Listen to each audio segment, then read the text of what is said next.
Assalamu alaikum and a very good afternoon, dear students. So, as in the previous lecture, we completed the icebreakers and the introduction part of the chapter, that is the pillars of democracy. So, now here in this lecture, we are going to start with the explanation part of the chapter. So, let's just start with the chapter explanation. Pillars of democracy. So, as if you remember, so the chapter is written by B.R. Ambedkar. So, basically, in the whole chapter, he's talking about his own perspective and what exactly do he feel about what's democracy, how can we achieve the democracy, or what exactly the democratic nation is all about, and how can we achieve that, how can we call our country as a nation, and what are the trinity to achieve that, and how exactly we can instead of just talking about it, how we are supposed to achieve it, all the things he talked about in this chapter. So let's start with the chapter.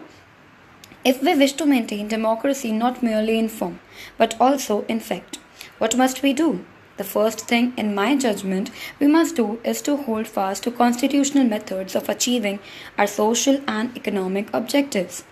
Now, so the very first thing that B.R. Ambedkar is talking over here, if you want to achieve democracy, so what do we need to do to achieve that? So firstly, what he talks about is, instead of just talking and discussing, holding meetings and everything, we need to practice that in fact. In reality, we need to do that. In reality, we have to practice it, so that only we can achieve it.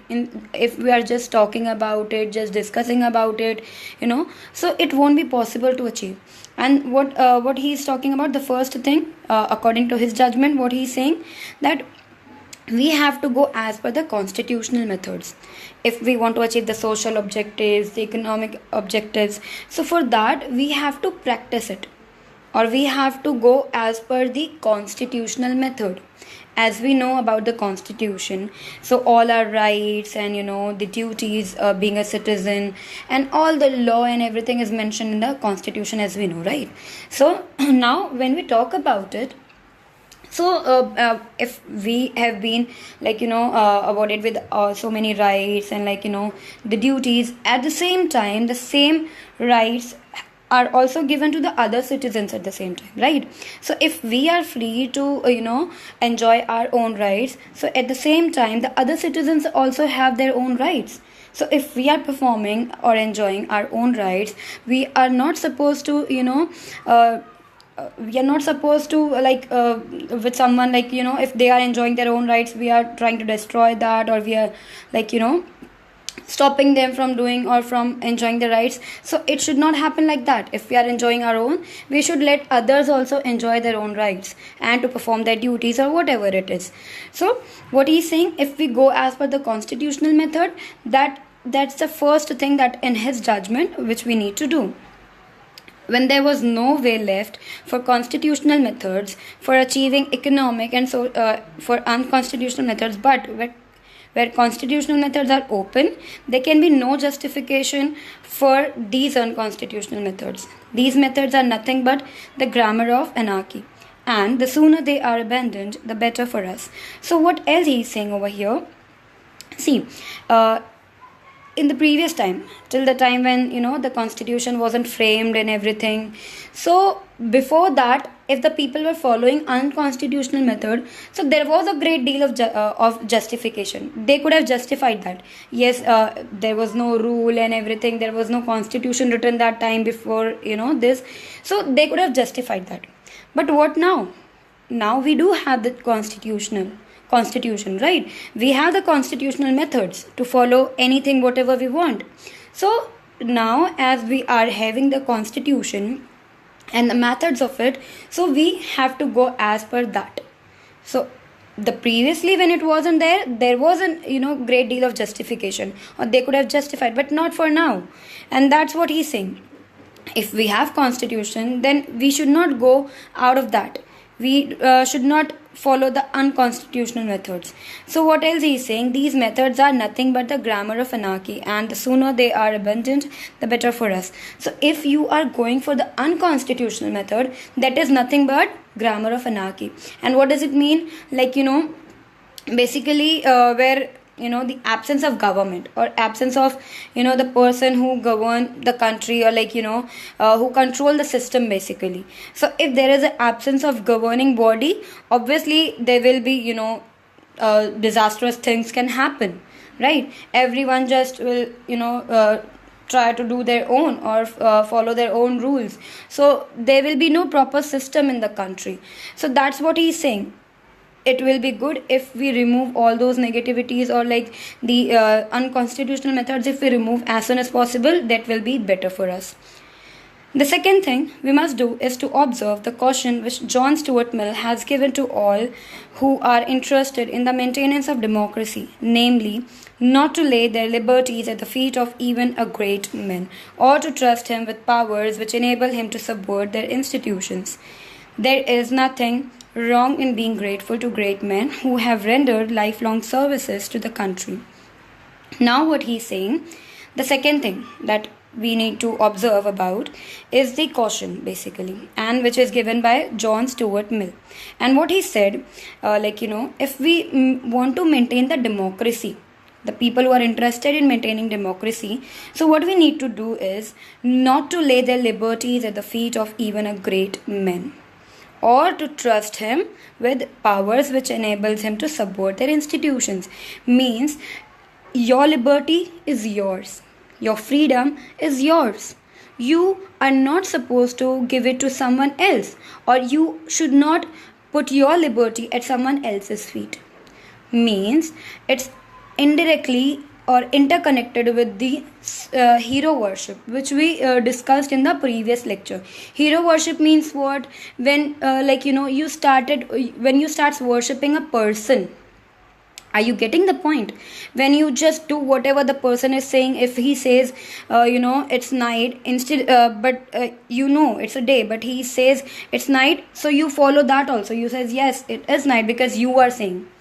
If it happens like that, that's what the hero worship. If he says right to the wrong thing also, and you agree to that, that means you're hero worshipping that person. And that's what the thing we need to understand. So if you are putting your liberty on someone else's feet, that what will happen at that time, that you are allowing that person to subvert the institution. And obviously, if that person is in power, he will subvert the institution. There is nothing wrong in being grateful to great men who have rendered lifelong services to the country, but there are limits to gratefulness.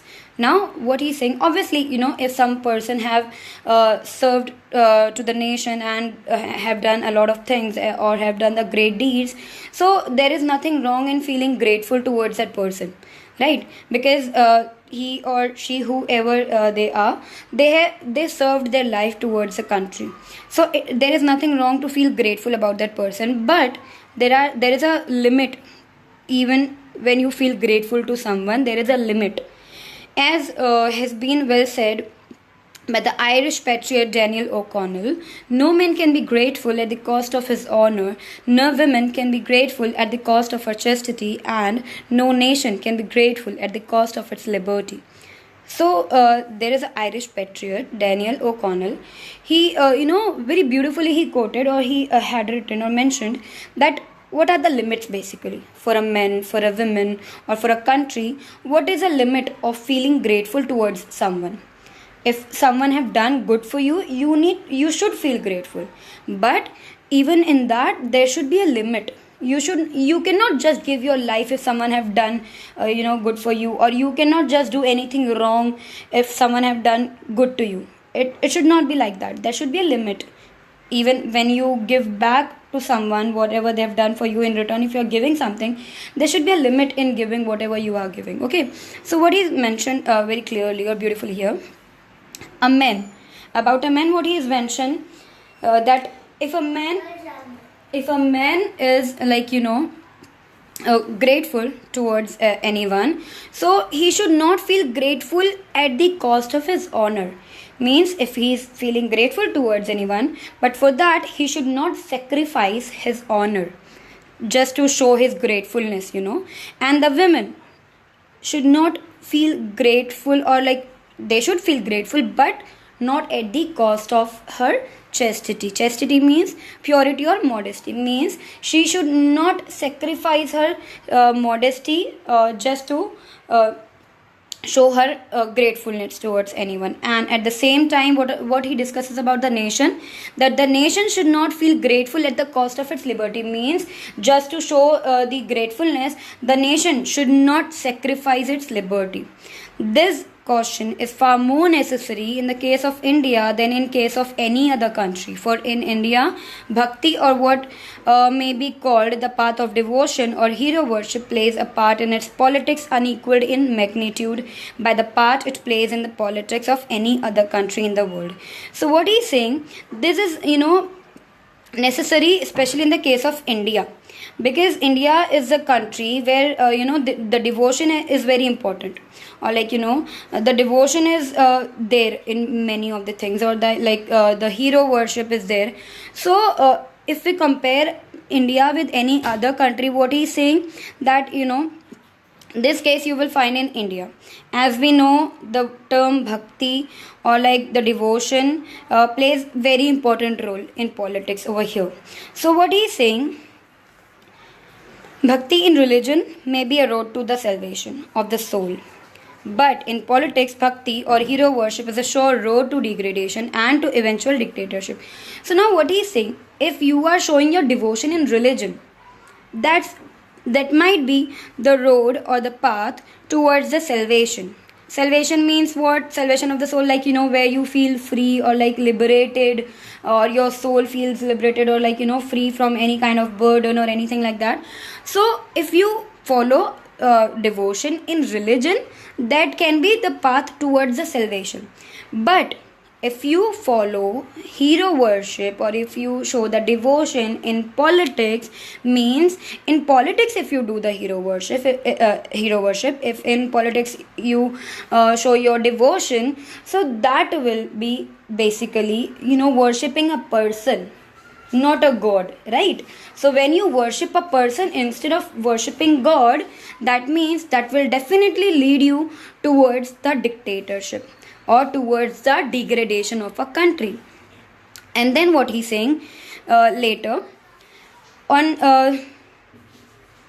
the 26th of January 1950, we are going to enter into a life of contradictions. In politics, we will have equality, and in social economic life, we will have inequality. Now what he is saying, from the 26th January 1950, what he is saying, as we know, 26th January, why do we celebrate as a Republic Day, right?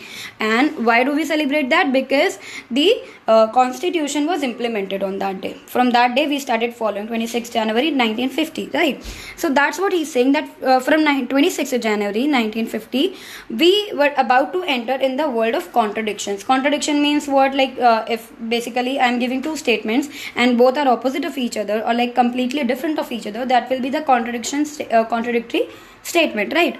So contradictory world means what? Or the world of contradictions means what? Means what he is mentioning, we are going to enter the world where there will be the life of contradictions, because in the politics we will be providing by the equal rights, but when it will be coming to the social life or the economic life, we will not have any equal rights, or we will not get the equality in the social or economic life. And so what he is mentioning over here, basically, because in politics we do have the equal rights, but what about the social and economic terms?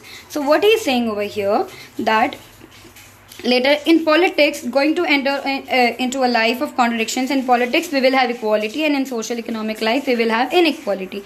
In politics we will be recognizing the principle of one man one vote, and one vote one value. In our social and economic life, we shall, by reason of our social and economic structure, continue to deny the principle of one man one value.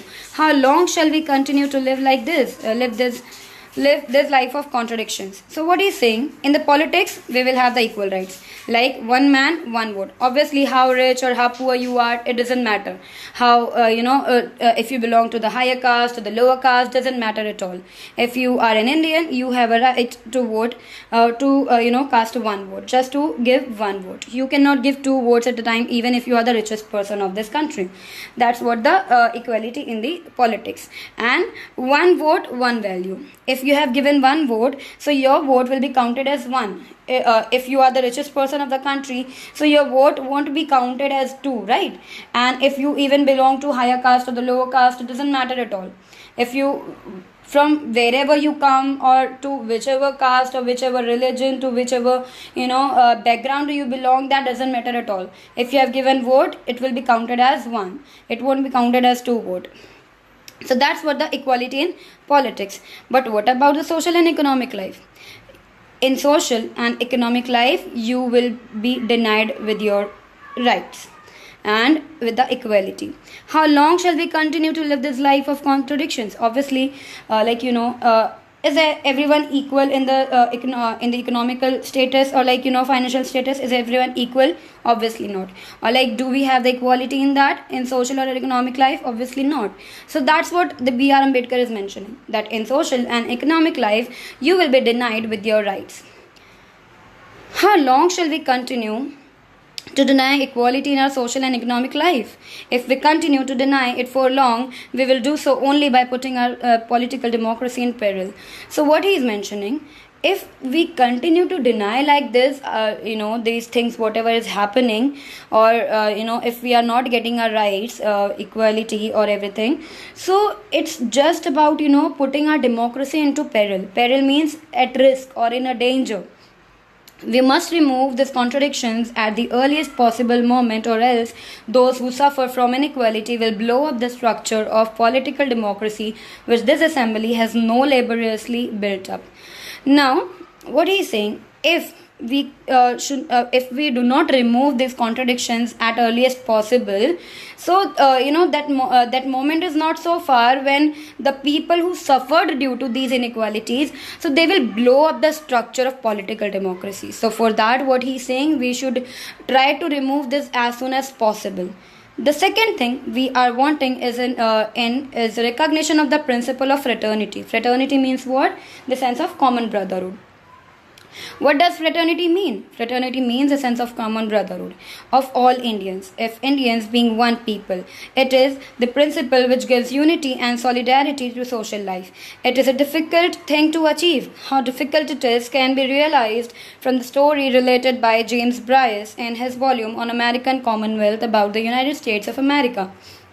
Now, what second thing he's talking about over here is the recognition of the principle of fraternity. And what does fraternity means? A sense of common brotherhood.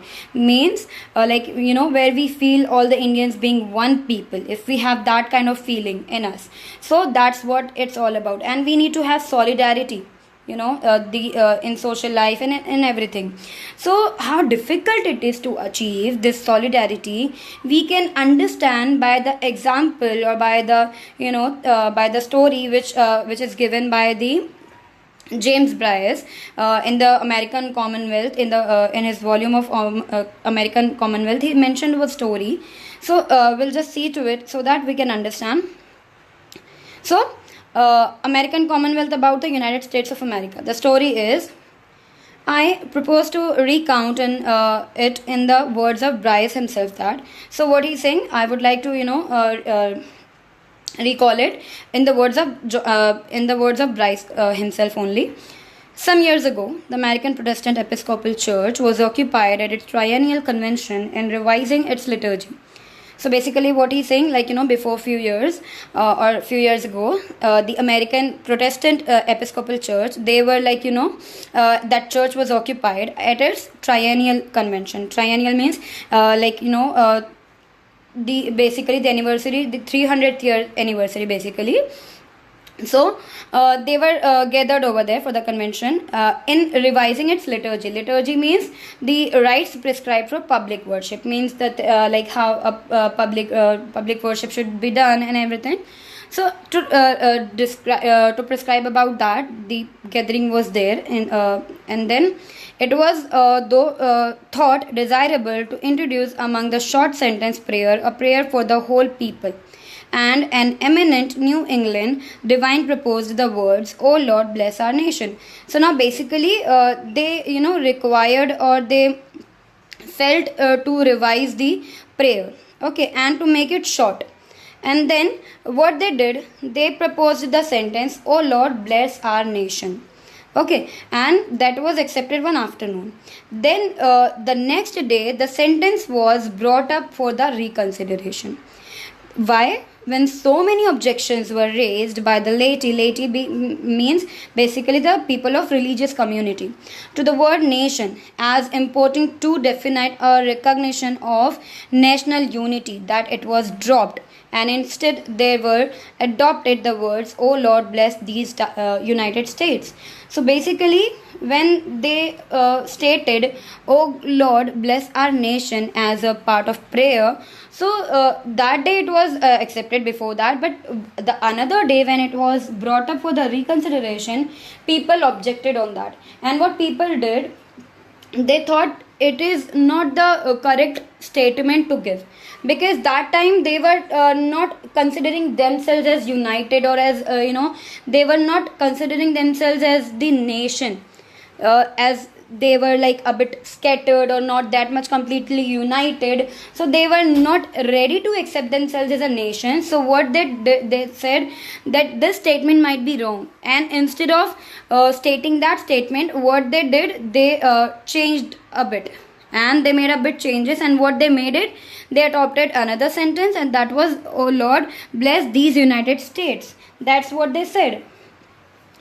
Then there was so little solidarity in the USA at the time when this incident occurred, that the people of America did not think that they were a nation.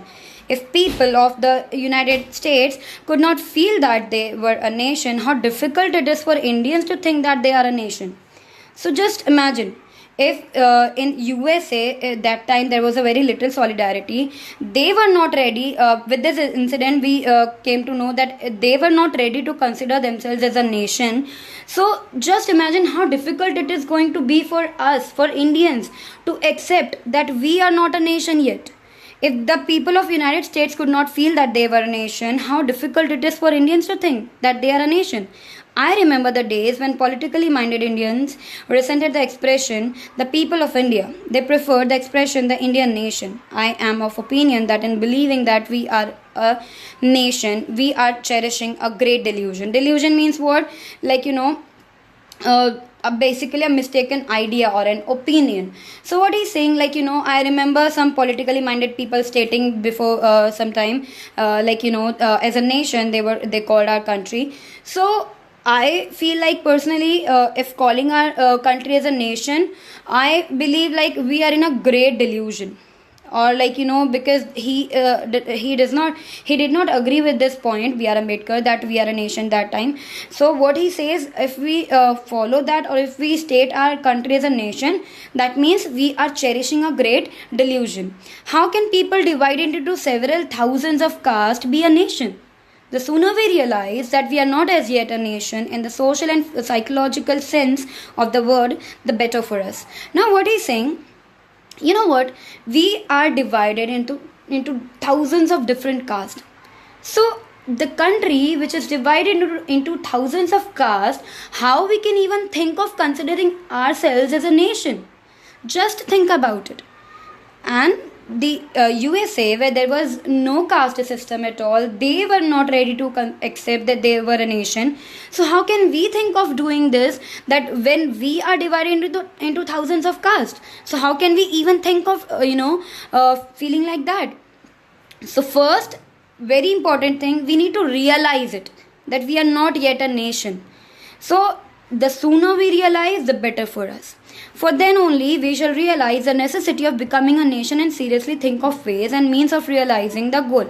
See, all of us have some bad habits, right? Or all of us do something wrong. But sometimes we don't even realize that, or sometimes we don't accept that, right? But if you realize, or if you accept your mistakes, your bad habits, then only you will realize, right, that yes, I need to change it.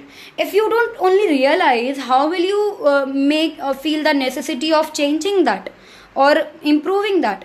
Obviously, if we realize something, then only we try to make that better or change that, correct? So that's what he's saying.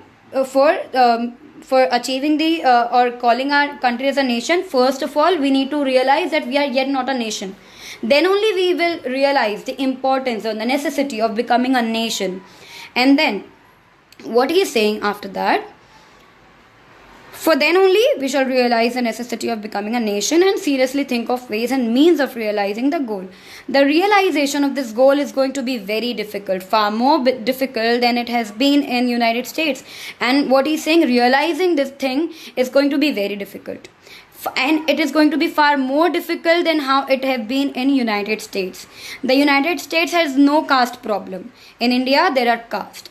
The caste are anti-national. What he's saying, because for United States it was difficult, but not like the way it is difficult for us, because they had no caste system over there, right? And even there were no caste system over there.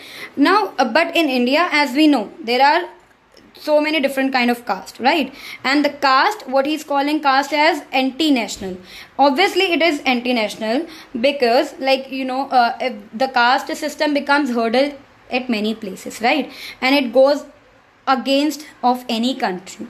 So in the first place, because they bring about separation in social life, obviously it separates people. If you start judging people, or if you start calling people by their caste, so obviously it's separating them, right? So that's what he's saying, that caste brings separation first of all. And then what happens, what he's saying over here after that, in social life they are anti-national also, because they generate jealousy and antipathy between caste. And so that's what he's mentioning over here, that it brings the differentiation, and it brings the jealousy. So what he's saying, the jealousy factor, if will be there, so obviously that will be a problem for us.